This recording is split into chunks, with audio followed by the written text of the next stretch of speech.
Welcome to Nursing Simplified. Here we are going to learn the nursing topics in a very easy way. So without any further delay, चलो करें पढ़ाई शुरू. Today's topic is cholecystitis.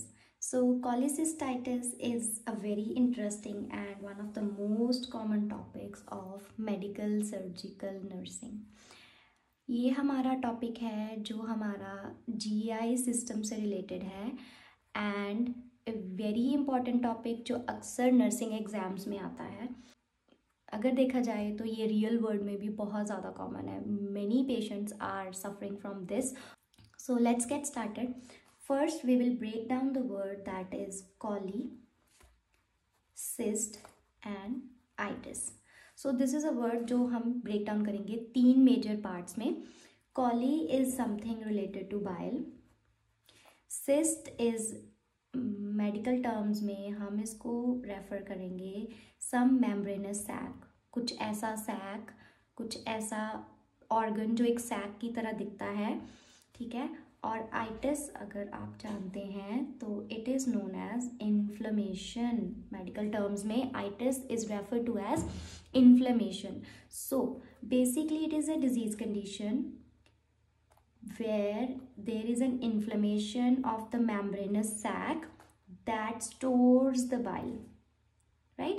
So the organ that stores the bile उसको हम कहते हैं gall bladder. अगर हम इसकी पोजीशन की बात करें तो gall bladder is situated right under or near the liver and it is on the right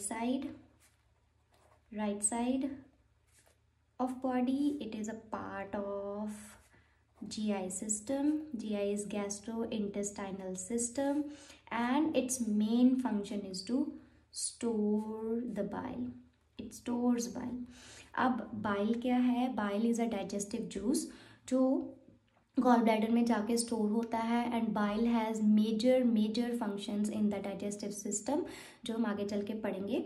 But gall bladder is an organ that stores bile. So cholecystitis is inflammation of the membranous sac that stores the bile. So basically cholecystitis is the inflammation of gallbladder, right? Cholecystitis is the inflammation of gallbladder. अब हमने पढ़ लिया कि gallbladder जो है वो bile को क्या करता है? बाइल को स्टोर करता है. लेकिन बाइल जो है वो बनता कहाँ है? लिवर में. लिवर हमारा सबसे लार्जेस्ट बॉडी ऑर्गन है एंड इट प्रोड्यूसेस बाइल. अब हमने पढ़ लिया कि गॉल ब्लैडर है जो वो स्टोर करता है बाइल को. लेकिन बाइल क्या करता है? बाइल मेन काम करता है डाइजेशन में हेल्प करता है. कैसे? सो अब हम पढ़ेंगे role of bile. Alright, role of bile क्या है? Bile number 1, it digest the fat. So we all know हमारे फूड में अलग अलग टाइप के न्यूट्रिएंट्स कंपोनेंट्स रहते हैं. दैट इज़ प्रोटीन होता है, उसमें कार्बोहाइड्रेट्स होते हैं, उसमें फैट होता है. तो जो बाइल है वो फूड में प्रेजेंट फैट को डाइजेस्ट करता है. ये बाइल जो है वो मिक्स होता है फूड के साथ जो कहाँ से आ रहा है? स्टमक से. सो बेसिकली स्टमक के बाद कहाँ जाएगा फूड? स्मॉल इंटेस्टाइन में. तो बाइल जो है वो स्टमक में से आ रहे फूड के साथ मिक्स होता है. तो बाइल रिलीज होता है स्मॉल इंटेस्टाइन में. ऑलराइट, जब ये फूड स्मॉल इंटेस्टाइन में पहुंचता है तो बाइल उसके साथ मिक्सअप होता है. मिक्स होके उस फूड में जो प्रेजेंट फैट है उनको डाइजेस्ट करने में हेल्प करता है. राइट, अब हम पढ़ेंगे कि अगर बाइल नहीं होगा, बाइल क्यों नहीं होगा? बाइल अवेलेबल नहीं है हमारे पास. लेकिन क्यों नहीं है? क्योंकि हम पढ़ रहे हैं कि जो गॉल ब्लैडर है उसकी क्या हो गई है? इन्फ्लेमेशन हो गया. तो बाइल को रिलीज करने में कुछ ना कुछ प्रॉब्लम होगी. और वो इन्फ्लेमेशन क्यों हुई वो हम आगे चल के पढ़ेंगे. लेकिन फिलहाल के लिए इस इन्फ्लेमेशन की वजह से हमारे पास बाइल अवेलेबल नहीं है. अगर बाइल अवेलेबल नहीं है तो बाइल जो है वो स्मॉल इंटेस्टाइन में जाएगा नहीं तो फूड में जो प्रेजेंट फैट है वो डाइजेस्ट होगा नहीं. अब अगर फूड में बाइल नहीं पहुंचा तो फैट डाइजेस्ट नहीं हुआ. अब फैट डाइजेस्ट नहीं होगा तो क्या होगा? अब अगर किसी भी चीज़ में ऑयल मिक्स रहता है, किसी भी चीज़ के ऊपर ऑयल होगा तो कैसा लुक आएगा, ग्रीसी सा लुक आएगा, फैटी लुक आएगा।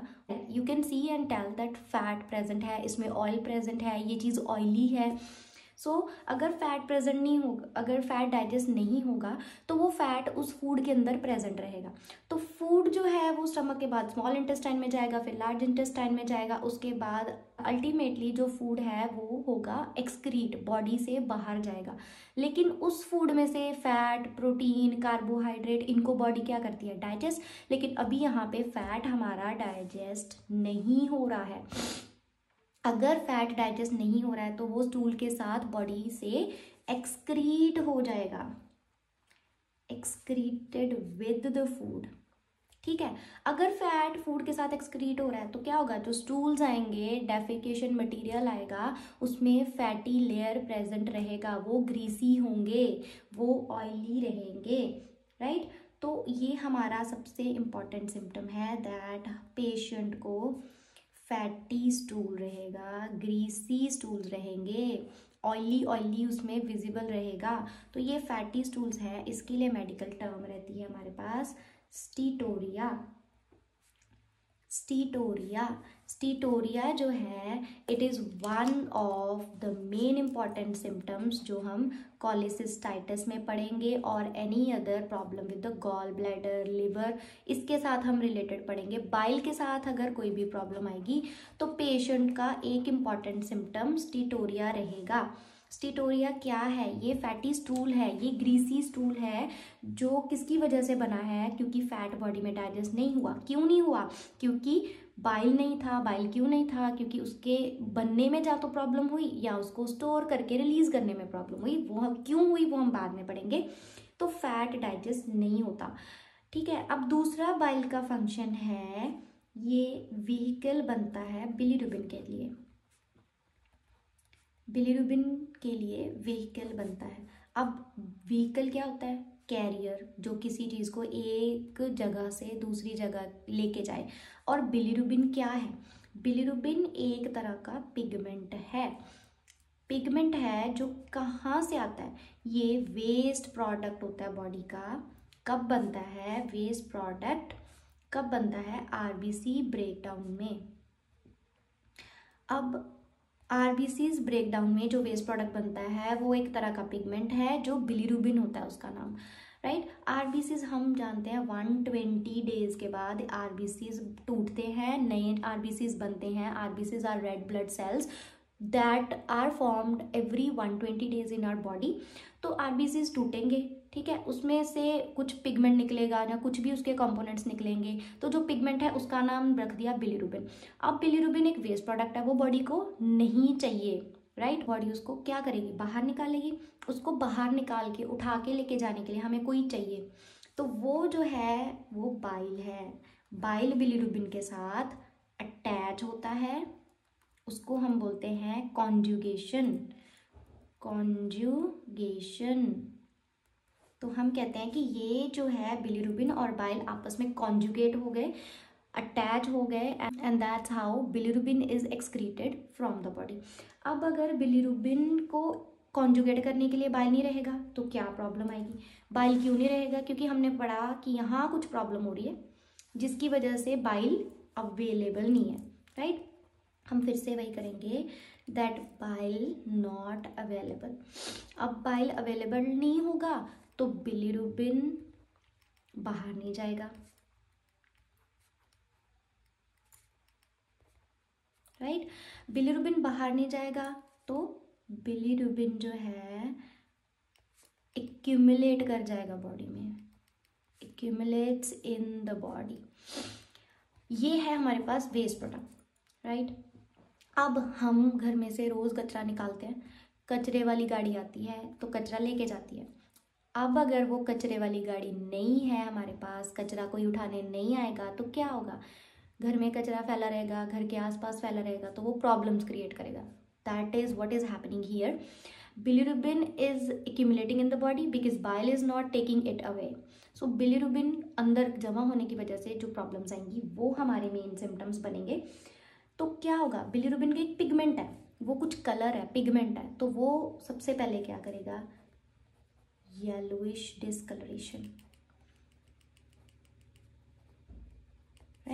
येलोइश कलर देना शुरू करेगा। किस चीज़ को? स्क्लेरा ऑफ आई को, स्किन को और यूरिन को, राइट। अब हम देखते हैं कुछ पेशेंट्स की आईज येलो होने लग जाती हैं। वाई? बिकॉज उनको कुछ ना कुछ प्रॉब्लम रहता है विद द लिवर। अगर किसी की आईज येलो होती हैं तो हम उसको बोलते हैं तेरे लिवर में कुछ प्रॉब्लम है। वाई? बिकॉज वहाँ पे बाइल के साथ कुछ प्रॉब्लम है। बाइल के साथ प्रॉब्लम है तो बिलीरुबिन नहीं निकल रहा है। बिलीरुबिन नहीं निकल रहा है तो वो अंदर ही अंदर कुछ कर रहा है। अब करेगा क्या? वो अपना कलर कहीं तो छोड़ेगा। तो वो कहाँ छोड़ रहा है? स्क्लेरा में, स्किन में और यूरिन में। स्क्लेरा हमारी वाइट से येलो हो जाएगी, स्किन में डिपॉजिट होना शुरू हो जाएगा तो स्किन में येलोइश पेशेंट की कलर हो जाएगा। और यूरिन एम्बर येलो कलर का होता है, हम पढ़ते हैं नॉर्मल यूरिन, तो वो डार्कर हो जाएगा, यूरिन डार्कर हो जाएगा।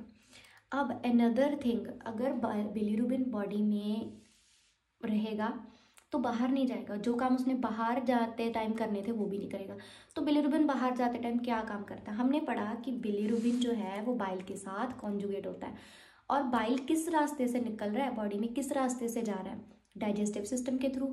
तो डाइजेस्टिव सिस्टम का एंड प्रोडक्ट क्या है?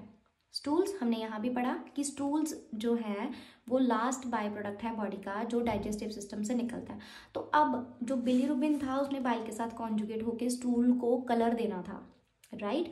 मेन अनदर सिम्टम है यहाँ पे क्ले कलर्ड स्टूल हो जाएंगे। जो स्टूल्स का कलर था बिलीरुबिन की वजह से वो वहाँ से गायब हो गया, वैनिश हो गया, क्योंकि बिलीरुबिन बाहर नहीं निकला। तो क्ले कलर्ड स्टूल्स हो जाएंगे, क्ले कलर्ड स्टूल्स हो जाएंगे पेशेंट के। ये भी एक इम्पॉर्टेंट सिम्टम है कॉलेसिस्टाइटिस का और बाकी के gall bladder and liver related diseases का। तो ये हमने 3 सिम्टम पढ़ लिए। क्ले कलर्ड स्टूल्स हो जाएंगे पेशेंट को, येलोइश डिस्कलरेशन हो जाएगा पेशेंट को, और स्टीटोरिया हो जाएगा। स्टीटोरिया हमने पढ़ा था फैटी और ग्रीसी स्टूल्स होंगे क्योंकि फैट डाइजेस्ट नहीं हुआ। येलोइश डिस्कलरेशन हो जाएगी क्योंकि बिलीरुबिन अंदर रहा तो उसको जहाँ जगह मिली उसने अपना कलर फैला दिया। और क्ले कलर्ड स्टूल्स हो जाएंगे क्योंकि जो कलर उसने देना था, स्टूल को देना था, वो उसने नहीं दिया क्योंकि वो बॉडी में ही रहा, वो बॉडी से बाहर नहीं निकला, राइट। तो उसकी वजह से बिलीरुबिन मिसिंग था, इसकी वजह से क्ले कलर्ड स्टूल्स हो जाएंगे पेशेंट को। अब हम नेक्स्ट करेंगे कॉजेज ऑफ कॉलेसिस्टाइटिस। तो कॉजेज ऑफ कॉलेसिस्टाइटिस टिपिकली 2 तरह के कॉजेज है हमारे पास। एक है a calculus and another one is calculus. तो अब हम देख लेते हैं what is actually a calculi. तो कैलकुलाई मेडिकल टर्म्स में इसका मतलब रहता है स्टोन। हम देखते हैं रीनल कैलकुलाई, है ना, हम अक्सर ये टर्म यूज करते हैं। तो कैलकुलाई इज अ स्टोन जो किडनी में भी हो सकते हैं, गॉल ब्लैडर में भी हो सकते हैं, लेकिन अब हम रेफर करें गॉल ब्लैडर को तो हम देखेंगे कि जो कॉज है कॉलेसिस्टाइटिस का वो वेदर रिलेटेड टू स्टोन्स है और नॉट रिलेटेड टू स्टोन्स है, राइट। तो ए कैलकुलस हो गया कि हमारे पास गॉल ब्लैडर में कोई स्टोन नहीं है। जो कॉजेज हैं जिसकी वजह से इन्फ्लेमेशन हो रही है वहाँ पे स्टोन्स कोई कॉज नहीं है, राइट।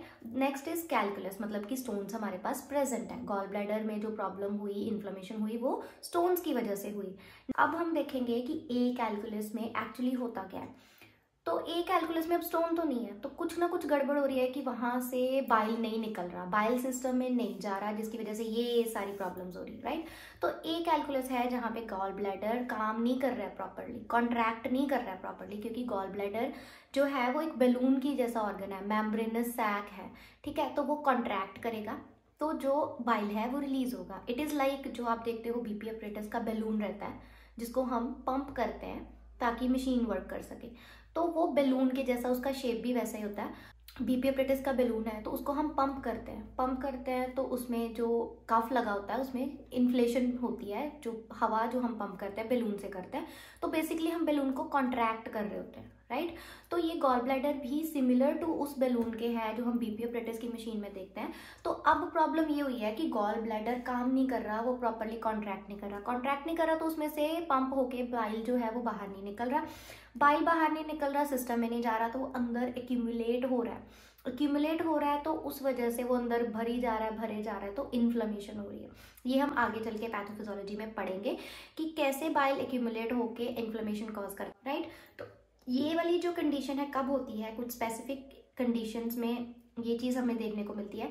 सेप्सिस हो गया पेशेंट को, राइट, इन्फेक्शन हो गया, ब्लड इन्फेक्शन हो गया, पेशेंट सेप्सिस में है और बर्न्स में है, पेशेंट को बर्न्स हुए हैं, तो पेशेंट के कुछ वाइटल ऑर्गन्स पे इफेक्ट हो रहा है, तो उसमें गॉल ब्लैडर है जो वो काम करना बंद कर देता है, कॉन्ट्रैक्ट करना बंद कर देता है। अब हम देखेंगे कि हमारे पास कैलकुलस रीजंस क्या हैं। कैलकुलाई हमने पढ़ लिया कि स्टोन्स होते हैं, तो यहाँ पे हम रेफर कर रहे हैं गॉल स्टोन्स। अब वो जो गॉल स्टोन्स हैं वो ऑब्स्ट्रक्शन क्रिएट करेंगे, ऑब्स्ट्रक्शन क्रिएट करेंगे तो कहीं ना कहीं वो फंस जाएंगे, तो उसकी वजह से बाइल जो है वो गॉल ब्लैडर से बाहर नहीं निकल पाएगा। जो उसका रास्ता था जहाँ से बाइल ने बाहर आना था, अगर वहाँ पे ऑब्स्ट्रक्शन हो गया है तो बाइल बाहर नहीं निकलेगा, अंदर ही एक्यूमुलेट हो जाएगा और इन्फ्लेमेशन करी जाएगा, राइट। तो अब हम देखते हैं कि कहाँ पे प्रॉब्लम हो रही है। हमारे पास ये डायग्राम है, ये हमारे लिए लिवर है और ये गॉल ब्लैडर रहा जो सैक की तरह हमारे पास बना हुआ है, और ये पैनक्रियाज हम रेफरेंस के लिए ले रहे हैं। नेक्स्ट हम देखेंगे कि हमारे पास डक्ट्स कौन सी हैं जहाँ से बाइल ट्रेवल करता है। अब हमने पढ़ा था कि लिवर बाइल को प्रोड्यूस करता है और गॉल ब्लैडर बाइल को स्टोर करता है। लिवर ने प्रोड्यूस कर दिया और वो बाइल पहुंचेगा गॉल ब्लैडर में, वहाँ से जाएगा सिस्टम में। तो यहाँ पे हमारे पास एक राइट हेपेटिक डक्ट है, लेफ्ट हेपेटिक डक्ट है, और ये हमारे पास गॉल ब्लैडर है। ये जो गॉल ब्लैडर की डक्ट है इसको हम बोलते हैं सिस्टिक डक्ट।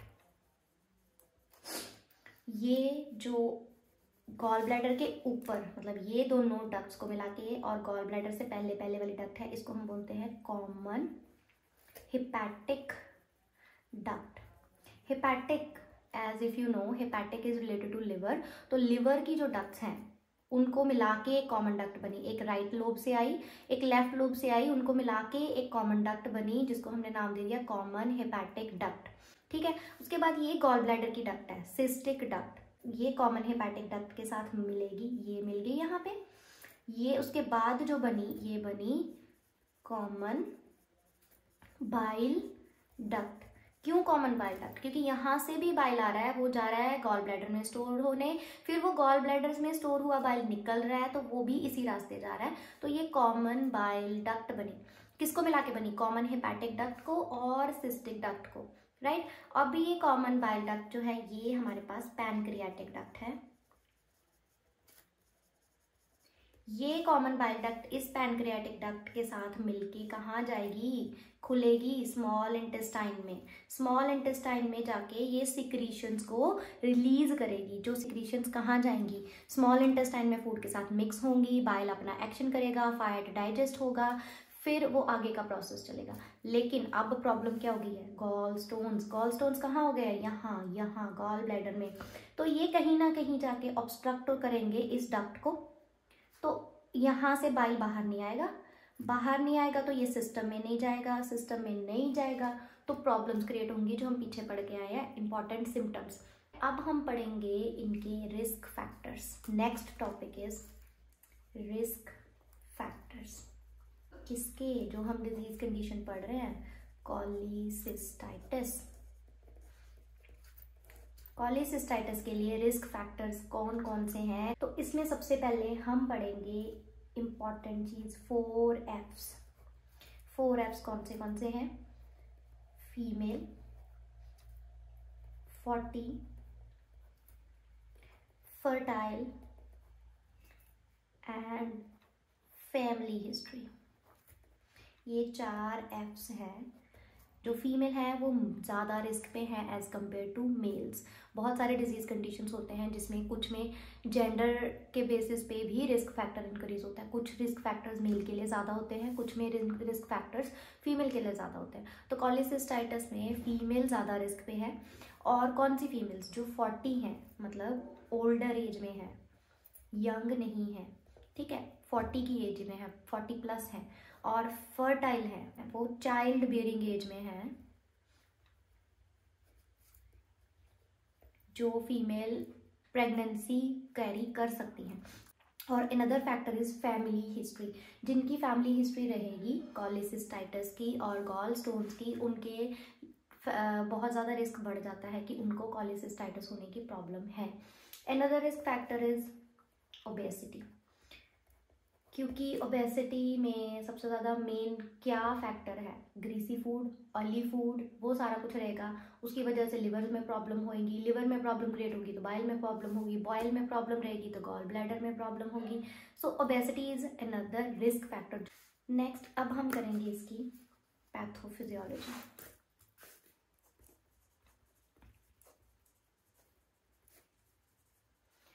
अब इस डिजीज़ कंडीशन की पैथोफिजियोलॉजी हम क्या करेंगे, हमारे पास हैं कुछ फैक्टर्स, इटियोलॉजिकल फैक्टर्स। अब इटियोलॉजिकल फैक्टर्स क्या होते हैं, इटियोलॉजी हम पढ़ते हैं, इटियोलॉजी मतलब कॉजेज, राइट। तो कॉजेटिव फैक्टर्स, इटियोलॉजिकल फैक्टर्स हो गए जिन फैक्टर्स की वजह से कंडीशन कॉज हो रही है। तो बाइल हमने पढ़ना था, जो हमने बाहर निकालना था गॉल ब्लैडर से, तो बाइल गॉल ब्लैडर से रिलीज नहीं हो रहा। अगर इटियोलॉजिकल फैक्टर्स में हम काउंट करें कि स्टोन्स हो गए फॉर एग्जांपल, या कॉन्ट्रैक्शन की प्रॉब्लम होगी, राइट। तो बाइल जो है वो गॉल ब्लैडर से रिलीज नहीं होगा, तो बाइल ट्रैप हो जाएगा,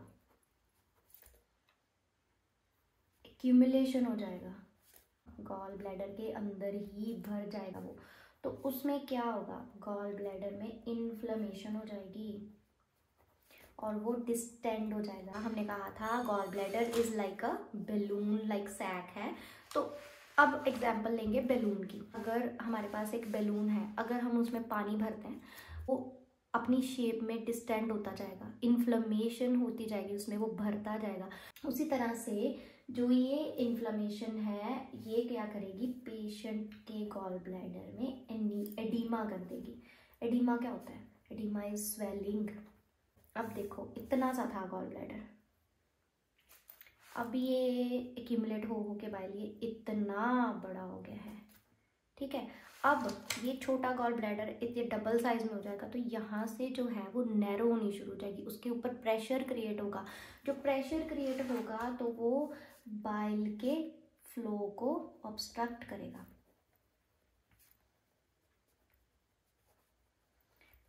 जैसे जैसे ये एक छोटी सी डक्ट थी, उसके ऊपर इतना सा बैलून था, फिर ये छोटी सी डक्ट वही रही, डक्ट को कुछ नहीं होगा, ये बढ़ जाएगा, ऐसे बढ़ जाएगा साइज में। तो ये डक्ट के ऊपर प्रेशर क्रिएट होगा, डक्ट के ऊपर प्रेशर क्रिएट होगा तो बाइल का फ्लो जो है वो ऑब्स्ट्रक्ट हो जाएगा। बाइल जो है वो प्रॉपर जैसे पहले बाहर निकल रहा था तो वो बाहर नहीं निकलेगा, बाइल फ्लो ऑब्स्ट्रक्ट हो जाएगा। अब इसका नेक्स्ट क्या होगा, हमने पढ़ा कि एडिमा ऑफ गॉल ब्लैडर हुआ है, मतलब इन्फ्लेमेशन हो गई है, इतना बढ़ गया, ये जो है ये डबल साइज का हो गया एग्जाम्पल।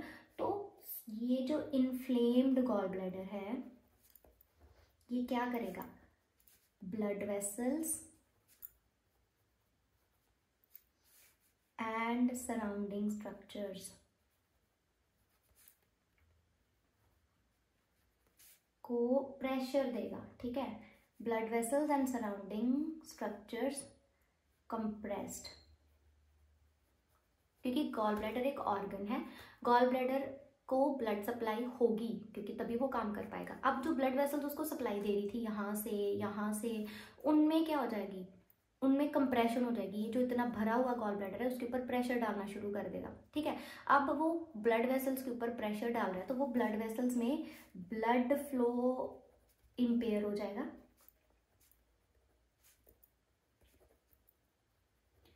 अगर गॉल ब्लैडर के सेल्स को ब्लड नहीं मिलेगा तो क्या नहीं होगी, ऑक्सीजन नहीं मिलेगी, तो वो O2 डिप्राइव हो जाएंगे, मतलब उनको O2 नहीं मिली, ऑक्सीजन नहीं मिली, तो वो क्या करेंगे, सेल्स डाई। तो टिश्यू जो है गॉल ब्लैडर का टिश्यू जिसमें वो सेल्स डाई हो गए हैं तो वो खराब हो जाएगा। अब वो खराब हो गया तो वहाँ पे क्या बनेगा, एक्स्यूडेट। जो सेल्स डाई करने के बाद टिश्यू क्रिएट होगा मरे हुए सेल्स का, खराब सेल्स का, तो वो उस टिश्यू को हम एक्स्यूडेट बोलेंगे, ये एरिया को कवर कर देगा। मानो ये वाले जो सेल्स थे, ये वाले सेल्स ये अच्छे सेल्स थे गॉल ब्लैडर में जिनको ब्लड सप्लाई मिल रहा था। अब इनको ब्लड सप्लाई नहीं मिला तो ये नीले पड़ गए, तो ये वाले सेल्स जो है ये ब्लू हो गए, मतलब ये काम नहीं करेंगे। अब ये काम नहीं करेंगे तो मतलब ये खराब है। अब अगर ये खराब वाले सेल्स वहाँ पे काम नहीं करेंगे, लेकिन वो जाएंगे भी तो नहीं कहीं पे, वो वहीं के वहीं रहेंगे, तो वो एरिया जो एक्चुअल में वर्किंग होना चाहिए, फंक्शनिंग होना चाहिए, वो नॉन फंक्शनिंग बनता जा रहा है।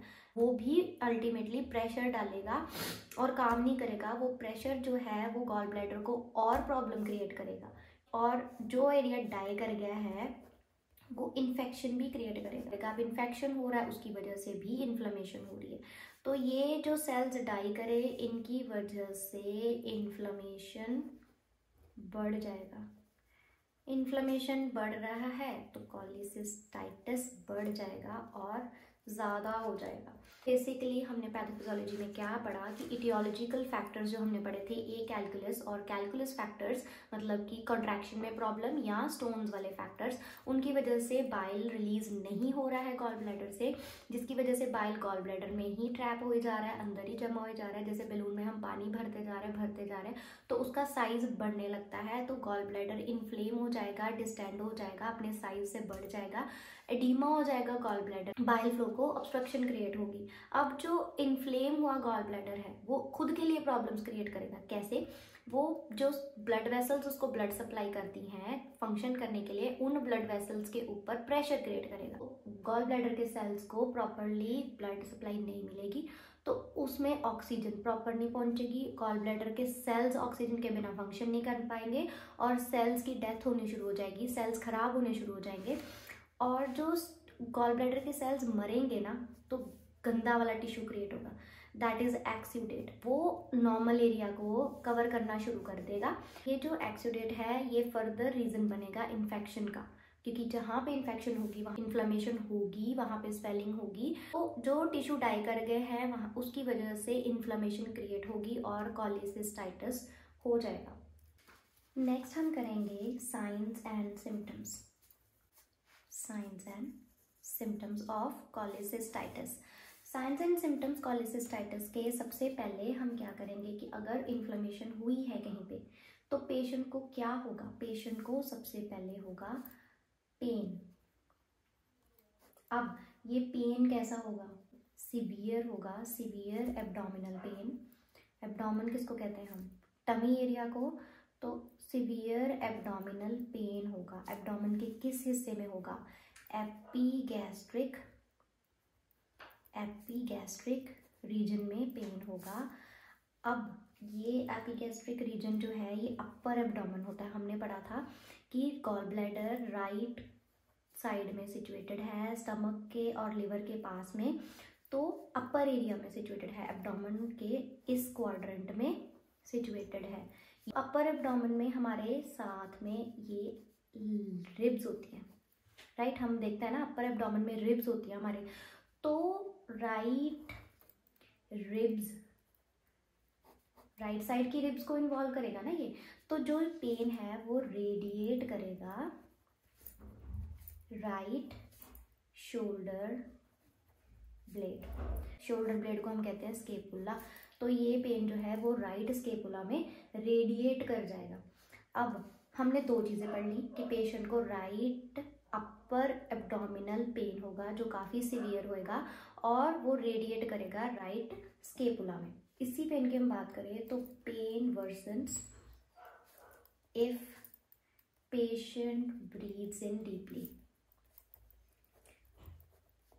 क्योंकि हमने पढ़ा कि ये राइट साइड की रिब्स के प्रॉक्सिमिटी में लोकेटेड है गॉल ब्लैडर। जब पेशेंट डीप इनहेलेशन करेगा, लंग्स ज़्यादा इन्फ्लेट होंगे तो कहीं ना कहीं वो प्रेशर क्रिएट करेंगे एब्डोमिनल ऑर्गन्स पे, गॉल ब्लैडर पे, और गॉल ब्लैडर पहले से ही इन्फ्लेम्ड है, वो अपने साइज में बड़ा हुआ है, तो वो प्रेशर ज़्यादा फील करेगा और वहाँ पे पेन क्रिएट होगी।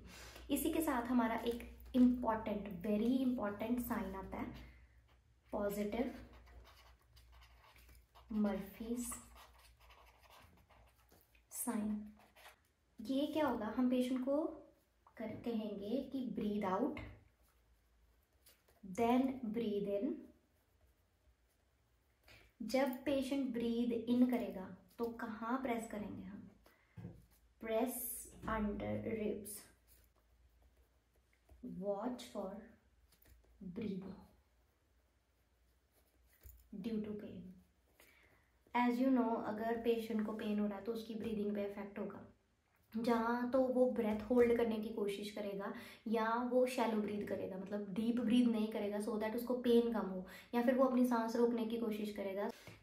जब पेशेंट ब्रीद इन करेगा तो उसकी ब्रीदिंग में चेंज आए उसको पेन हो रहा है उस जगह प्रेस करने की वजह से और ब्रीथ करने की वजह से, तो वो पॉजिटिव मर्फी साइन है। ये इंपॉर्टेंट कैरेक्टरिस्टिक है पेन रिलेटेड टू कॉलिसिस्टाइटिस का। Also this pain worsens after heavy greasy meal। Patient ने एक हैवी मील लिया है जिसमें काफ़ी ऑयल था, काफ़ी फैट था, तो पेशेंट ने वो फूड लिया, जो उसको पेन हो रही है ना ये और वर्सन हो जाएगी और बढ़ जाएगी। वाई? क्योंकि उस फूड में फैट था, वो फैट किसने डाइजेस्ट करना था? बाइल ने वो फैट डाइजेस्ट नहीं किया है, तो पेशेंट को और प्रॉब्लम क्रिएट होगी। जब भी वो भारी खाना खाएगा, फैट वाला ऑयल वाला खाना खाएगा, तो उसको ये पेन और ज़्यादा होगी। पेशेंट को नेक्स्ट सिम्टम होगा नोजिया एंड वॉमिटिंग। पेशेंट को नोजिया वॉमिटिंग क्यों होगा? क्योंकि पेशेंट का जो फूड है वो अच्छे तरीके से डाइजेस्ट नहीं हो रहा है। फैट जो डाइजेस्ट होना चाहिए था वो बाइल की वजह से डाइजेस्ट नहीं हो रहा है और उसकी बॉडी वो फूड टॉलरेट नहीं कर पा रही है, तो ये पेशेंट को नोजिया एंड वॉमिटिंग हो रहा है। इस वजह से पेशेंट को डिहाइड्रेशन हो जाएगी। ठीक है, और इसके साथ हम एक पॉइंट नोट करेंगे कि इस नोजिया वॉमिटिंग को कंट्रोल करने के लिए, प्लस जो फूड की वजह से नोजिया वॉमिटिंग हो रही है उसको एस्पिरेट करने के लिए हम नेज़ोगैस्ट्रिक ट्यूब डालेंगे पेशेंट में। नेज़ोगैस्ट्रिक ट्यूब डालेंगे ताकि हम वो फूड एस्पिरेट कर सकें और जो पेशेंट को प्रॉब्लम हो रही है वॉमिटिंग की, इतनी सीवियर हो रही है, वो उसकी किसी हद तक कंट्रोल हो सके। ठीक है, पेशेंट को लॉस ऑफ एपेटाइट हो जाएगा, पेशेंट को भूख नहीं लगेगी, पेशेंट को एब्डोमिनल फुलनेस फील होगा, क्योंकि पेशेंट के फूड में जो फैट है वो डाइजेस्ट नहीं कर पा रहा है, प्लस जो इन्फ्लेमेशन हुई है गॉल ब्लैडर की उसकी वजह से भी उसको पेट में भारीपन महसूस होगा, वो फुलनेस फील करेगा और उसको ब्लोटिंग फील होगी, क्योंकि जो खाना नॉर्मली बॉडी ने फैट जो खाने में है उसको नॉर्मली बॉडी में डाइजेस्ट होना चाहिए था वो नहीं हो रहा है, क्योंकि बाइल अपना फंक्शन नहीं कर रहा है, क्योंकि बाइल रिलीज ही नहीं हो रहा।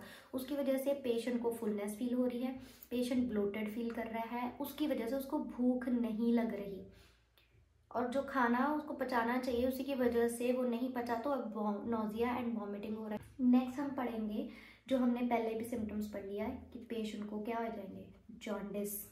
जॉन्डिस के हमने साइंस पढ़े क्या? येलोइश स्क्लेरा, स्किन और डार्कर यूरिन, ये पेशेंट के जॉन्डिस वाले सिम्टम्स आएंगे। फिर हमने दो मेन सिम्टम्स पढ़े थे पेशेंट के, एक आएगा क्ले कलर्ड स्टूल्स हो जाएंगे पेशेंट को, क्यों? क्योंकि बिलीरुबिन एब्सेंट है स्टूल्स में, जिसकी वजह से कलर आना चाहिए। और एक हमने पढ़ा कि बाइल ने फैट को डाइजेस्ट नहीं किया तो क्या हो जाएगा, स्टीटोरिया, ग्रीसी स्टूल्स हो जाएंगे, फैटी स्टूल्स हो जाएंगे, राइट। तो ये मेन सिम्टम्स थे जो हम कॉलिसिस्टाइटिस के साथ पढ़ेंगे। Next is diagnosis, diagnostic evaluation. Diagnostic evaluation में सबसे पहले हम पेशेंट का क्या करते हैं, पेशेंट की लेते हैं हिस्ट्री। हिस्ट्री में हम क्या चीज़ नोट करेंगे, पेशेंट की एज, पेशेंट का जेंडर जो हमारे इस टॉपिक के साथ रिलेटेड है, और पेशेंट की फैमिली हिस्ट्री। हमने देखा एज 4 Fs में पढ़ा था, 40+ होनी चाहिए, जेंडर फीमेल्स जो है वो हाई रिस्क पे है, फैमिली हिस्ट्री उसकी अगर पॉजिटिव है तो बहुत ज़्यादा चांसेस हैं that the patient will be suffering from cholecystitis, and अगर पेशेंट फीमेल है, फर्टाइल एज में है, अनदर रिस्क फैक्टर है। Then next we will go for physical examination. Physical examination में सबसे ज़्यादा कॉमन चीज़ें क्या नोट करेंगे हमने पढ़ा था स्किन में डिस्कलर हो जाता है, तो स्किन डिस्कलरेशन एक इम्पॉर्टेंट चीज़ है जो हम नोट करेंगे। कहाँ कहाँ, आइज़ में, स्किन में, ये तो फिजिकली देख सकते हैं हम। उसके बाद हम नोटिस करेंगे फिजिकल एग्जामिनेशन में check for Murphy's sign. Murphy's sign के लिए भी हम फिजिकल एग्जामिनेशन में चेक कर सकते हैं। और हम पेशेंट की नेक्स्ट करेंगे पेन कैरेक्टरिस्टिक्स को एग्जामिन। पेन कैरेक्टरिस्टिक्स को एग्जामिन करेंगे, उसमें हमने क्या पढ़ा था, पेन कहाँ हो रही है, पेन किस लेवल की है, पेन कहाँ रेडिएट कर रही है, पेशेंट को डीप ब्रीथ पे पेन हो रहा है, और ग्रीसी मील के साथ पेशेंट को पेन बढ़ता है या नहीं। तो उसके बाद हम कुछ चीज़ें और करेंगे, जिसमें हम करेंगे एक एब्डोमिनल अल्ट्रासोनोग्राफी करेंगे, जिसमें हम चेक करेंगे कि गॉल स्टोन्स हैं कि नहीं, कोई और प्रॉब्लम तो नहीं क्रिएट हो रही है, लिवर में तो कुछ प्रॉब्लम नहीं है, इन्फ्लेमेशन है कितना है। और हम कर सकते हैं सीटी स्कैन, जिसमें हम इमेजेस के थ्रू चेक कर सकते हैं कि डक्ट्स में कुछ प्रॉब्लम है कि नहीं, और एब्डोमिनल एक्सरेज। ये सारी चीज़ें हमें एक इंटरनल व्यू देंगी, जो हमें पता चलेगा कि प्रॉब्लम एक्चुअल में कहाँ क्रिएट हो रही है। Next we will do blood test, जिसमें हम चेक करेंगे इन्फेक्शन कितना है पेशेंट को, क्योंकि अगर WBCs रेज हुए होंगे तो हमें पता चल जाएगा there is some infection going on in the body. Next हम चेक करेंगे पेशेंट को जॉन्डिस के पैरामीटर्स के लिए। जॉन्डिस का कौन सा पैरामीटर है हमारे पास, LFT, that is liver function test, जिसमें हम क्या चेक करेंगे, बिलीरुबिन। हम बिलीरुबिन के लेवल्स चेक करेंगे। अगर बिलीरुबिन का लेवल बॉडी में बढ़ा हुआ है, ब्लड में बढ़ा हुआ है, दैट मीन्स क्या हो रहा है, बिलीरुबिन बाहर नहीं निकल रहा। बिलीरुबिन अगर बाहर नहीं निकल रहा, बॉडी के अंदर रह रहा है, तो क्यों रह रहा है, क्योंकि बाइल के साथ उसको कॉन्जुगेट होना था, बाइल ने उसको बाहर निकालना था, बाइल ने अपना काम नहीं किया, मतलब बाइल के साथ कुछ प्रॉब्लम हुई है, right. Then we will do a very important test, that is ERCP. ERCP, we will discuss it in another video. Then till then, let's have a very short idea. This is endoscopic retrograde cholangiopancreatography, ये इसका full form है। So this is a procedure जिसके through we insert endoscope in the system, digestive system, through the mouth. Endoscope क्या होता है? So endoscope is an instrument that has a camera attached to it, and we use it to diagnose some problems inside the body. So endoscope को हम insert करते हैं body में, इस case में हम mouth के through insert करते हैं, and we go through the GI system to check if there are any problems. Especially ये हम करते हैं cholangiopancreatography. अब कोलेंजियो मीन्स जो बाइल रिलेटेड है, और पैनक्रियाटो मीन्स जो पैनक्रियाज रिलेटेड है। So liver and pancreas and gall bladder की चीज़ों को चेक करने के लिए हम स्पेशली ERCP का यूज़ करते हैं। We will discuss it in another video in detail. How do we manage the cholecystitis management? तो management as you know we do it in 3 parts: medical, surgical and nursing management. So we will study this one by one. Management में हम पढ़ेंगे सबसे पहले कि patient की medical management क्या करेंगे हम। सबसे पहले हम पेशेंट को करेंगे हॉस्पिटलाइजेशन। पेशेंट को इतनी सीवियर पेन हो रही है तो पेशेंट को हम हॉस्पिटलाइज कर लेंगे। उसके बाद हम पहले पेशेंट को NPO कर देंगे, हॉस्पिटलाइजेशन करेंगे, जिसमें हम करेंगे कि पेशेंट की हिस्ट्री लेंगे, उसका डायग्नोसिस करेंगे, और जब हमें डायग्नोसिस पता लग जाएगा तो हम पेशेंट को सबसे पहले NPO कर देंगे। NPO इज नील पर ओरल, मतलब नथिंग बाय माउथ, कुछ भी नहीं देना है उसको, बाय माउथ कुछ भी नहीं देना है, नॉट इवन वाटर। अब हमने पेशेंट को कर दिया है NPO, पेशेंट को मुंह से कुछ नहीं दे रहे हैं, तो पेशेंट की न्यूट्रिशनल नीड्स कैसे हम पूरी करेंगे? तो पेशेंट को हम 2 चीज़ें देंगे, क्योंकि हमने पेशेंट को पढ़ा कि डिहाइड्रेशन भी हुआ है। तो पेशेंट को जाएगा fluids and nutrition. Fluids and nutrition देंगे, उसके लिए हम सबसे पहले क्या करेंगे, फ्लूइड्स देने के लिए हम लगाएंगे लार्ज IV कैनुलास। हम कैनुला लगाते हैं पेशेंट को for fluids and for medicine, तो उसके लिए हम पेशेंट को लार्ज IV कैनुला लगा देंगे, जिसके थ्रू हम IV फ्लूइड्स देंगे as per the doctor's order. और पेशेंट को हम करेंगे न्यूट्रिशन देंगे, तो न्यूट्रिशन भी इसकी IV कर देंगे, इंट्रावेनस कर देंगे, मतलब वेन के थ्रू देंगे, माउथ से कुछ नहीं देंगे, डायरेक्ट ब्लड में न्यूट्रिशन दिया जाएगा। उसके लिए हमने TPN देना है, that is total parental nutrition. TPN total parental nutrition means कि जो भी न्यूट्रिशन होगा थ्रू ब्लड हम देंगे पेशेंट को, डाइजेस्टिव सिस्टम से कुछ नहीं देंगे। तो टीपीएन का प्रॉपर बैग आता है, तो उसमें सारे कार्ब्स, न्यूट्रिएंट्स, प्रोटीन्स, वाइटामिन सबका एक मिक्सचर बना होता है। तो as per the doctor's order हम पेशेंट को टीपीएन देंगे। अब हम क्या करेंगे, पेशेंट को एनजी डाल देंगे, एनजी इंसर्शन करेंगे, क्योंकि पेशेंट को नोजिया वॉमिटिंग भी हो रहा है।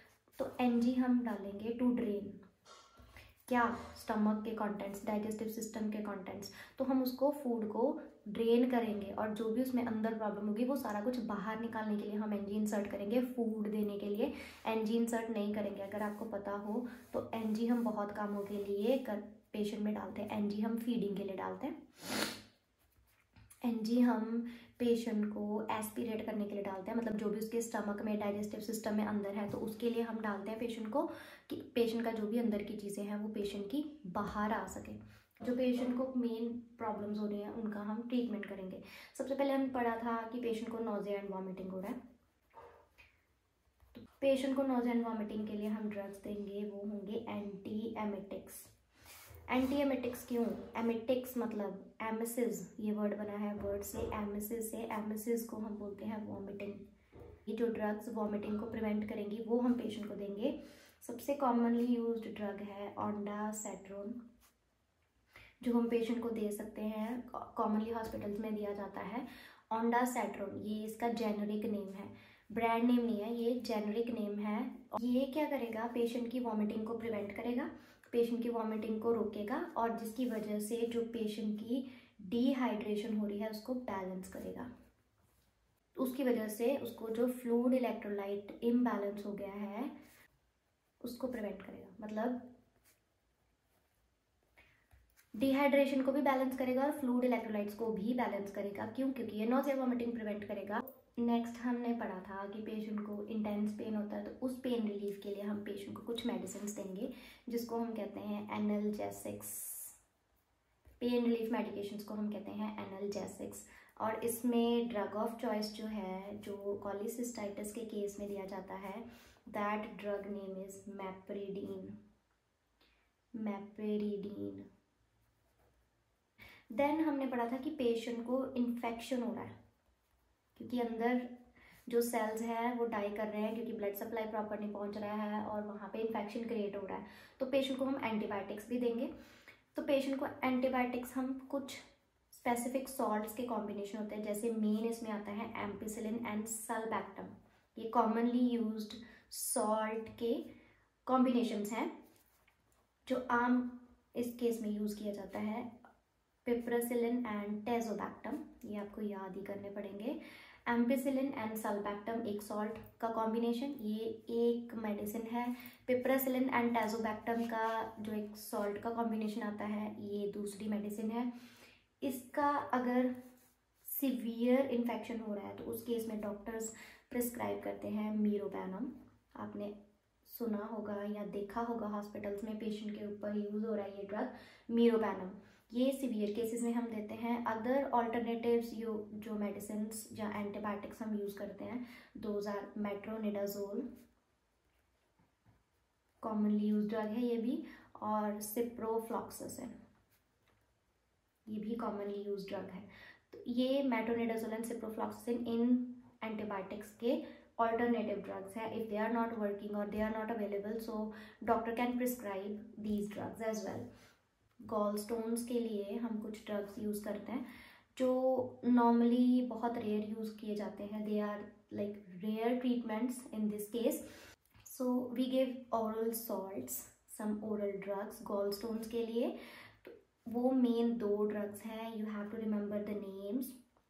कीनो, deoxy, I break down these for you. Deoxycholic acid, ये ड्रग का नेम है। कीनो डीऑक्सीकोलिक एसिड, ये एक ड्रग है। दूसरा है urso deoxycholic acid. So you have to remember these. ये ओरल सॉल्ट्स हैं, मतलब ओरल ड्रग्स हैं जो हम देते हैं to dissolve the gall stones. जो another thing that we can do here is lithotripsy. Lithotripsy, lithotripsy is a kind of procedure है. It is also rarely used. This procedure break the gallstones. It is kind of laser type of beam which is aimed at the gallstones, and it helps to break down those gallstones and clear the obstruction, but it is not commonly used. And the common treatment for this is surgery. So we will go with the surgical treatment. Surgery is to remove the gallbladder, right? Because we can't cut the gallbladder, it's a small organ and it might not solve the problem. So we go with the removal of the gallbladder. The surgery is called cholecystectomy. I have broken this word down. Chole, we know it's related to bile. Cyst is the membranous sac, and ectomy, this is the main word here. Ectomy is cutting out. So we are cutting out the organ, the whole organ. We are cutting out the whole gallbladder out of the body. So we remove the gallbladder.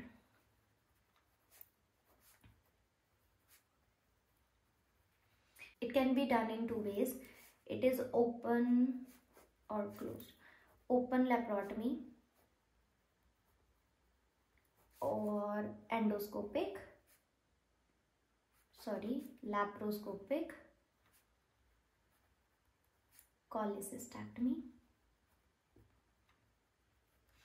Open laparotomy में क्या होता है, we open the abdomen, incision लगेगा abdomen पे और वहाँ से doctor approach करके गॉल ब्लैडर को निकालेगा, राइट. इंसीजन बड़ा रहता है, पूरे एब्डोमेन को ओपन किया जाता है. और लैप्रोस्कोपिक में क्या होता है, there are 3 to 4 small holes जिसके थ्रू लैप्रोस्कोप्स, मतलब कि जैसे कुछ इंस्ट्रूमेंट्स इंसर्ट किए जाते हैं, those have cameras on them and they have instruments on them, जिसके थ्रू हम गॉल ब्लैडर को कट करते हैं और उसको रिमूव कर देते हैं थ्रू दीज होल्स. ये जो है ये क्लोज रहता है, मतलब there is no big incision. छोटे छोटे होल्स बनाए जाते हैं जिसके थ्रू इंस्ट्रूमेंट्स को पास किया जाता है और वहाँ से गॉल ब्लैडर को कट करके बाहर निकाल देते हैं. So this is more safer और हीलिंग इसकी जो है वो फास्ट होती है, राइट. तो अनदर इम्पॉर्टेंट थिंग जो हमने पहले भी डिस्कस करा, इसमें ERCP कर सकते हैं. This is not an surgical option but yes this is invasive procedure. हम इसमें पेशेंट की बॉडी के अंदर इन्वेजिव हम जाते हैं, फिर ये कोई हम प्रोसीजर करते हैं. ERCP हमने पहले पढ़ा था कि हम डायग्नोसिस के लिए यूज़ करते हैं, but it is also diagnostic as well as therapeutic. ये दोनों काम करता है.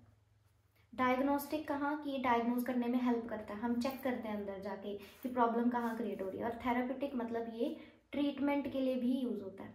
तो हम इसको वन गो में यूज़ कर सकते हैं कि हम ERCP में एंडोस्कोप को इंसर्ट करेंगे, हम चेक करेंगे वेयर इज़ द प्रॉब्लम, और उस प्रॉब्लम को हम हील करने के लिए, ट्रीट करने के लिए उसी टाइम उसी एंडोस्कोप की हेल्प से ट्रीट भी कर सकते हैं. अगर गॉल स्टोन्स हैं, स्पेसिफिकली गॉल स्टोन्स हैं इन CBD, कॉमन बाइल डक्ट में गॉल स्टोन्स हैं, तो हम उसको ERCP के थ्रू हम निकाल भी सकते हैं. हम उसके साथ इंस्ट्रूमेंट लगाते हैं, जो एंडोस्कोप है उसके साथ हम इंस्ट्रूमेंट लगाते हैं जो उस गॉल स्टोन को पकड़ेगा और एंडोस्कोप के साथ बाहर ले आएगा और वो ऑब्स्ट्रक्शन क्लियर हो जाएगी और पेशेंट का ट्रीटमेंट हो जाएगा.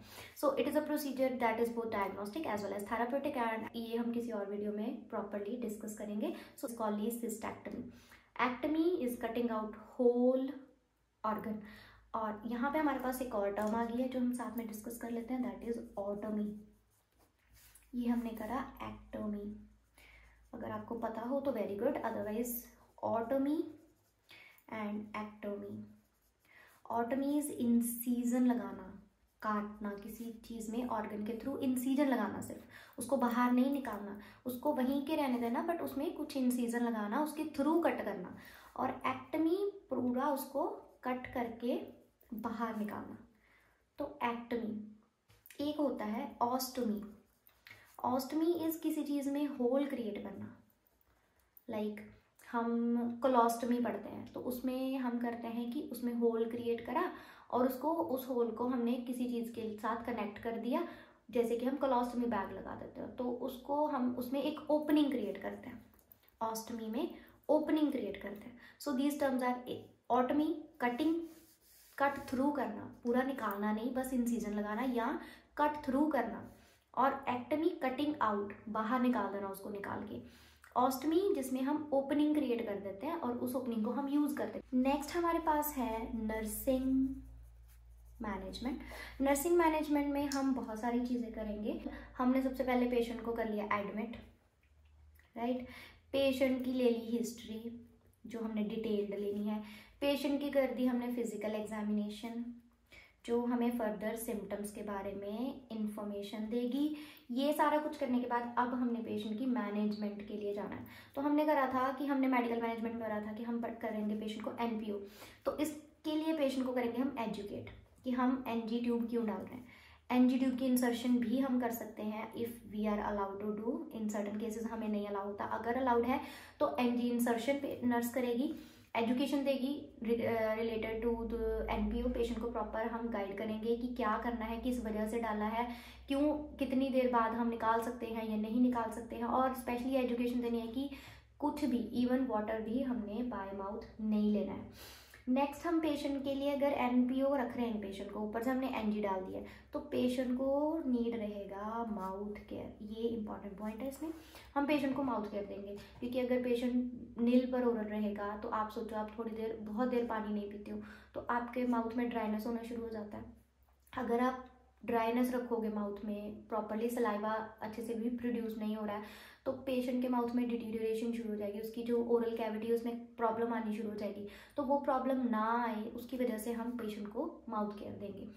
अब हमने कहा था कि पेशेंट को नोजिया एंड वॉमिटिंग आ रही है, तो पेशेंट को नोजिया एंड वॉमिटिंग के लिए हम प्रॉपर केयर देंगे। अगर वो उस वजह से बहुत मेंटली इमोशनली परेशान है तो उसको हम सपोर्ट भी दे सकते हैं, उसकी वजह से हम उसको एजुकेशन देंगे और क्लीन रखेंगे पेशेंट को, उसकी क्लीनिनेस का ध्यान रखेंगे। उसके साथ साथ माउथ केयर हमने डिस्कस कर लिया कि वो हम देंगे।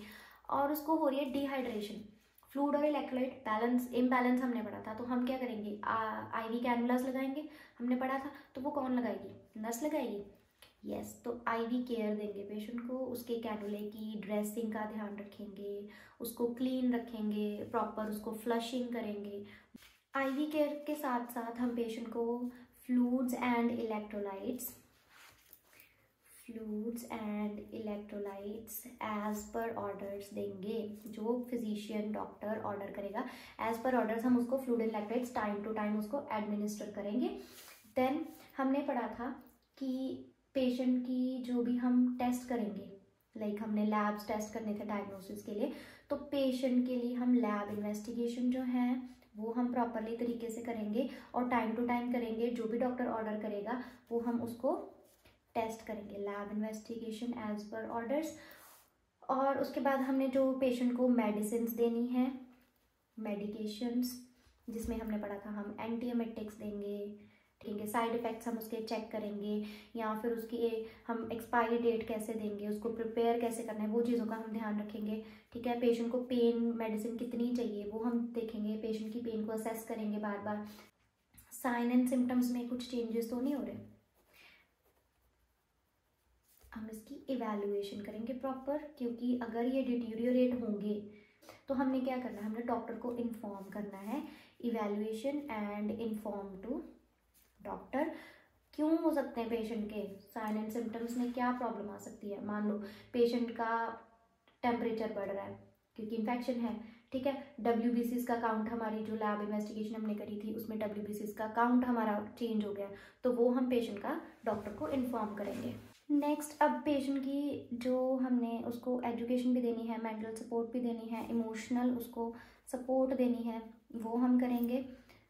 कि अगर पेशेंट की सर्जरी है तो प्री ऑप केयर करेंगे प्रॉपर, उसकी इन्वेस्टिगेशंस एज पर ऑर्डर्स हम करेंगे, उसके टेस्ट करेंगे, उसको इमोशनल सपोर्ट देंगे, उसको प्रिपेयर करेंगे सर्जरी के लिए। अगर पेशेंट, डॉक्टर ने जैसे भी स्किन प्रिपेयर करने के लिए बोला है, पेशेंट के स्पेशल कोई मेडिसिन देने के लिए बोला है, तो वो हम उसकी प्रॉपरली करेंगे। अगर पेशेंट की सर्जरी हो रही है तो उसकी पोस्ट ऑप केयर करेंगे।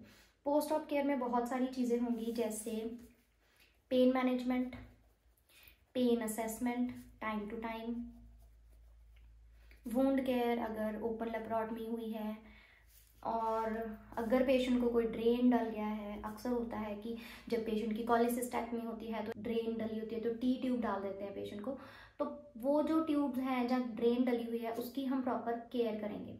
वो केयर हम पढ़ेंगे कि हम कैसे करेंगे, ठीक है। अगर पेशेंट की सर्जरी हुई है उसके बाद हम इन्फेक्शन के लिए उसको चेक करेंगे कि उसको इन्फेक्शन ना हो जाए। ऑपरेट के बाद उसके साइन एंड सिम्टम्स चेक करेंगे, जैसे कि फीवर चेक करेंगे, लैब्स चेक करेंगे बार बार पेशेंट की, उसको एम्बुलेट करवाएंगे, ठीक है, उसको चलाएंगे। बिकॉज अगर पेशेंट एम्बुलेट नहीं करेगा तो उसके लिए प्रॉब्लम हो जाएगी। अगर पेशेंट को डॉक्टर ने स्पायरोमेट्री एडवाइस करा है, डीप ब्रीदिंग के लिए एडवाइस करा है, तो वो हम पेशेंट की केयर प्रॉपर करवाएंगे। देन इसके बाद हम कुछ पॉइंट्स डिस्कस कर लेंगे ड्रेन केयर के, इम्पॉर्टेंट है, हम डिस्कस कर लेंगे ड्रेन केयर के कुछ शॉर्ट में पॉइंट्स।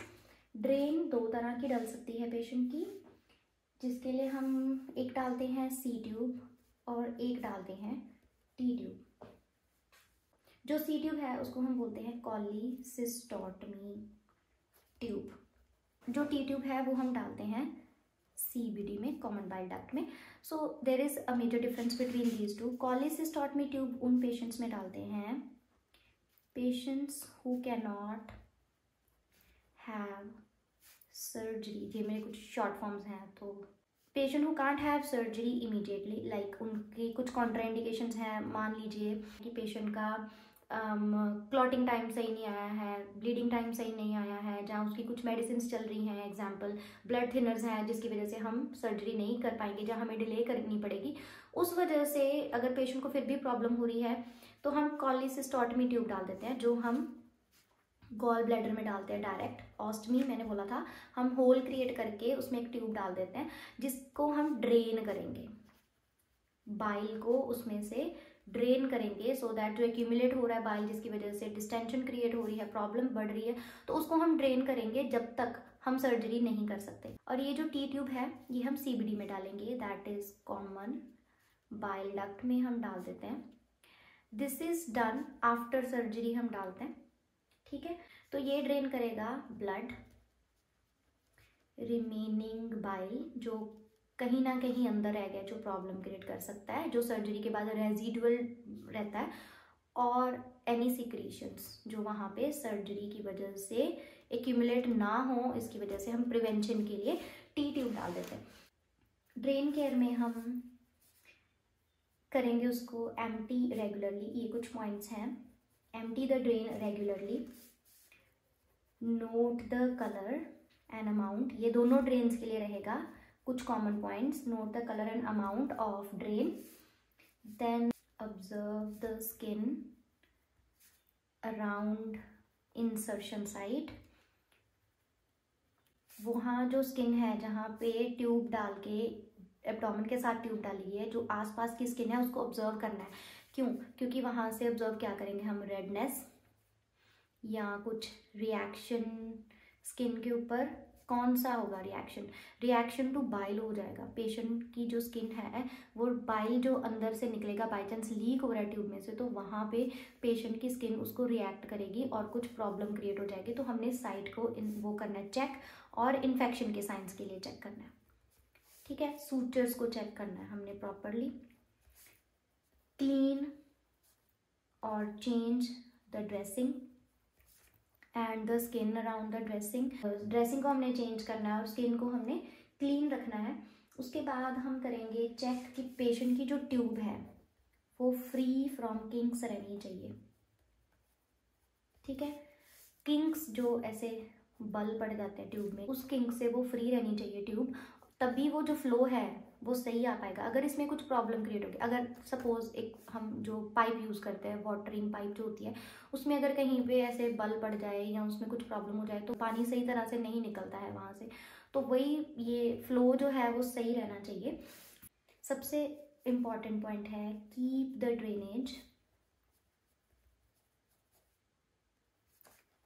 ड्रेनेज बैग, यहाँ पे आएगा lower than the insertion site. जो ड्रेन वाला बैग होता है वो इंसर्शन साइट से लोअर होना चाहिए। जैसे कि यहाँ पे इंसर्ट किया है तो बैग ऐसे नीचे रहना चाहिए, उसके लेवल पे नहीं होना चाहिए, उसके ऊपर नहीं होना चाहिए। क्यों? क्योंकि फिर वो फ्लो सही नहीं करेगा। ग्रेविटी का फ्लो होना चाहिए यहाँ से, ताकि वो ग्रेविटी के फोर्स के साथ अच्छे से फ्लो बना रहे और कोई भी मिस रीडिंग ना हो। जो हमें अमाउंट आ रहा है वो हम सही से रीड करें। वो ना हो कि यहाँ रखा हो तो फ्लो सही ना आए और हम सोचें कि ये तो फ्लो कम हो गया या सिक्रीशन कम आई है, तो वही हम आगे इन्फॉर्म करेंगे। उसी पे डिपेंड करेगा कि पेशेंट का फर्दर ट्रीटमेंट क्या होगा। डॉक्टर आगे नहीं देखेगा कि ड्रेन का बैग कहाँ रखा हुआ था, आप बस डॉक्टर को बताओगे कि उसमें ड्रेन का अमाउंट कितना आया था। तो उसके ऊपर डिपेंड करेगा कि डॉक्टर फर्दर क्या ट्रीटमेंट करेगा। Another point is no flushing और क्लैंपिंग विदाउट ऑर्डर्स। अब ये इंपॉर्टेंट पॉइंट है। जो ड्रेन्स होती हैं उनको कई बार क्लैम्प करने के लिए बोला जाता है, कई बार फ्लश करने के लिए बोला जाता है, but her bar her drain में वो सेम नहीं होता है। तो अगर डॉक्टर को लगेगा तो वो ऑर्डर देंगे तो आप फ्लश या क्लैम्प करोगे। अगर आपके पास ऑर्डर्स नहीं है तो आप ना फ्लश कर सकते हो ना ही क्लैम्प कर सकते हो। So this was all about drain care. So next I have come up with a small mnemonic that will help you revise the whole topic as well as to remember the important points of the whole topic. It is related with the disease itself, gall bladder. तो हम इसका एक एक letter लेंगे और इसके साथ जो भी हमारे रिलेटेड पॉइंट्स रहेंगे हम वो डिस्कस कर लेंगे. राइट. सो फर्स्ट इज जी. जी से हम करेंगे, हम दिलाते हैं पेशेंट को जीआई रेस्ट. कैसे दिलाते हैं GI rest? GI gastrointestinal system, इसको हम रेस्ट पे कर देंगे. क्या करते हैं? एनपीओ. एनपीओ के साथ रिलेटेड हम पॉइंट्स कर लेंगे कि पेशेंट को एनपीओ रखते हैं, नील पर ओरल कर देते हैं, आईवी फ्लूइड्स देते हैं, आईवी न्यूट्रिशन देते हैं, सारा कुछ आईवी हो जाता है. प्लस पेशेंट की एनजी इंसर्शन कर देते हैं, हम एस्पिरेट कर देते हैं. पेशेंट को कुछ भी थ्रू माउथ नहीं देना. और एनपीओ करा है तो माउथ केयर. ये इसके इंपॉर्टेंट पॉइंट्स हो गए. Next is a. राइट. ए से हम कर देंगे दो चीज़ें हम पेशेंट को देते हैं. ड्रग्स की बात कर लेंगे. दो ड्रग्स इसमें हम काउंट करेंगे, एंटी एमेटिक्स और analgesics. Anti emetics nausea and vomiting के लिए देंगे और एनाल्जेसिक्स हम पेन के लिए देंगे. Next is L. इसमें हम देखेंगे कि लो फैट डाइट देंगे पेशेंट को. ये आप नर्सिंग कंसिडरेशन में, नर्सिंग मैनेजमेंट में लिख सकते हो कि जब पेशेंट रिकवर करेगा, पहले नहीं देनी है. जब हॉस्पिटलाइज करेंगे तो पेशेंट को एनपीओ करेंगे हम. राइट. बट जब पेशेंट रिकवर कर जाएगा, जब एनपीओ क्या हो जाएगा, ओवर, जब डॉक्टर उसको डाइट लेने के लिए अलाउ कर देंगे तो लो फैट डाइट देंगे. ये हम याद रखेंगे, लो फैट डाइट. क्योंकि अगर उसको हाई फैट डाइट देंगे तो वो प्रॉब्लम क्रिएट करेगा पेशेंट के लिए, क्योंकि बाइल नहीं है फैट डाइजेस्ट करने के लिए हमारे पास. तो वो पेशेंट की पेन को बढ़ा देगा. इसलिए लो फैट डाइट देंगे. अगर फैट कम होगा डाइट में तो उसको डाइजेस्ट करने में पेशेंट को प्रॉब्लम नहीं होगी. राइट. नेक्स्ट हम L. Large bore IV cannula. ठीक है. ये हम किस लिए करते हैं? फ्लूइड्स देते हैं पेशेंट को, आईवी न्यूट्रिशन देते हैं पेशेंट को, तो उसके लिए हम लार्ज आईवी बोर कैनुला जो है वो हम इंसर्ट कर देंगे. आईवी केयर देंगे. जो इंसर्शन साइट है उसको चेक करेंगे, कोई भी उसमें प्रॉब्लम क्रिएट हुई है तो उसको हम एड्रेस करेंगे, उसको ट्रीट करेंगे. ब्लैडर. बी. ब्लैडर. ये हम करेंगे ब्रीदिंग स्टॉप्ड बाय पेशेंट. ये हमने क्या पढ़ा था? ब्रीदिंग कैसे, कब स्टॉप करता है पेशेंट? जब पॉजिटिव मर्फी साइन होता है. Positive Murphy's sign. Next is L. तो ये लैब इन्वेस्टिगेशन है. कौन कौन सी लैब इन्वेस्टिगेशन करेंगे पेशेंट की? हम पेशेंट की कौन कौन सी लैब इन्वेस्टिगेशन करेंगे? हम चेक करेंगे पेशेंट की इलेक्ट्रोलाइट्स, क्योंकि डिहाइड्रेशन हो रहा है, वॉमिटिंग हो रही है तो पेशेंट को प्रॉब्लम आएगी इलेक्ट्रोलाइट्स बैलेंस करने में. देन हम चेक करेंगे बिलीरुबिन. पेशेंट का हमने देखा था कि उसमें बिलीरुबिन के लेवल्स बड़े होंगे. और ये पेशेंट के सिम्टम्स कौन से हैं इसमें? Jaundice, dark urine. Then patient के वाइट ब्लड सेल्स चेक करेंगे हम. क्यों? क्योंकि इन्फेक्शन है पेशेंट को. इसके रीजंस हम साथ में लिख रहे हैं. इलेक्ट्रोलाइट्स इम्बैलेंस वॉमिटिंग की वजह से होगा. Bilirubin levels jaundice, darker urine की वजह से डिस्टर्ब होंगे. वाइट ब्लड सेल्स हम क्यों चेक करेंगे? क्योंकि इन्फेक्शंस हैं और वाइट ब्लड सेल्स इन्फेक्शन में जनरली बड़े रहते हैं. और हम पेशेंट का किडनी फंक्शन चेक करेंगे, रीनल फंक्शन चेक करेंगे, क्योंकि पेशेंट में क्या हो रही है? डिहाइड्रेशन. और हम उसको चेक करेंगे कि वो इतनी ना बढ़ जाए कि हमारे कंट्रोल से बाहर हो जाए. देन अनदर इज हम देंगे पेशेंट को एंटीबायोटिक्स फॉर इन्फेक्शन। ये हमने पढ़ लिए थे कौन कौन से सॉल्ट कॉम्बिनेशंस देते हैं या सीवियर केसेस में हम क्या देते हैं। देन इज डी, ये इम्पॉर्टेंट पॉइंट है जो हमने डिस्कस कर लिया है थोड़ा सा डिटेल में, ड्रेन केयर जो हम देंगे सी ट्यूब में भी और टी ट्यूब में भी। Next D is deterioration of science and symptoms. हमने डिस्कस करा था कि पेशेंट की कंडीशन डिटीरियोरेट भी हो सकती है, पेशेंट का पेन बढ़ सकता है, पेशेंट की इन्फेक्शन बढ़ सकती है, तो वो सिम्टम्स जो हैं हमने नोटिस करना है, हमने सिम्टम्स को इग्नोर नहीं करना। अच्छा, अब इसमें हो सकता है क्या, हार्ट रेट बढ़ सकती है, टेम्परेचर बढ़ सकता है, क्योंकि अगर टेम्परेचर बढ़ेगा तो हार्ट रेट बढ़ेगी। और टेम्परेचर क्यों बढ़ेगा, क्योंकि इन्फेक्शन है, WBC बढ़ेगा। और पेन इंक्रीज हो रही है पेशेंट की तो हम डॉक्टर को इन्फॉर्म करेंगे। हमें लग रहा है कि पेशेंट को पहले स्टीटोरिया नहीं था, जहाँ पेशेंट ने हमें बताया कि पहले मेरे को नहीं था लेकिन अब मेरे को ऐसे स्टूल्स पास हो रहे हैं, तो भी हम इन्फॉर्म करेंगे। जॉन्डिस की इवैल्यूएशन टाइम टू टाइम करेंगे। और उसको वॉमिटिंग ज़्यादा हो रही है, पहले से ज़्यादा हो रही है, तो वो हम चीज़ें डिटीरियोरेशन जो साइनल सिम्टम्स हमें हैं वो चीज़ें हम नोट करेंगे। देन ई से एक इम्पॉर्टेंट पॉइंट है जो इस टॉपिक में बहुत ज़्यादा इम्पॉर्टेंट है, ERCP। ये हमने पढ़ लिया है लेकिन हम इसको एक और डिटेल्ड वीडियो में प्रॉपरली पढ़ेंगे। देन आर, ये एक ट्रीटमेंट ऑप्शन है that is removal of gall bladder. तो ये था, इस टर्म को हम बोलते हैं कॉली। मैं ये आपके लिए ब्रेक डाउन कर रही हूँ लेकिन ये एक प्रॉपर इकट्ठा वर्ड है, कॉलीसिस्टेक्टमी। इसके साथ कुछ इंपॉर्टेंट पॉइंट्स आते हैं जो हमने पहले भी डिस्कस करे लेकिन हम फिर से कर लेंगे।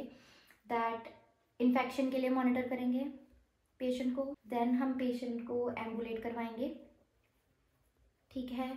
फिर उसको इंसेंटिव स्पायरोमीट्री और डीप ब्रीदिंग एक्सरसाइजेस।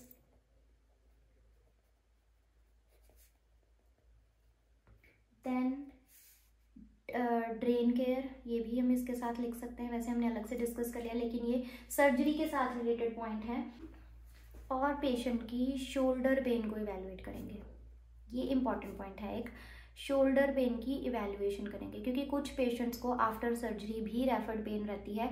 जो हमने कहा था कि पेशेंट की राइट शोल्डर में पेन जाता है, तो उसके लिए हम क्या करेंगे, पेशेंट को साइड लाइन पोजीशन देंगे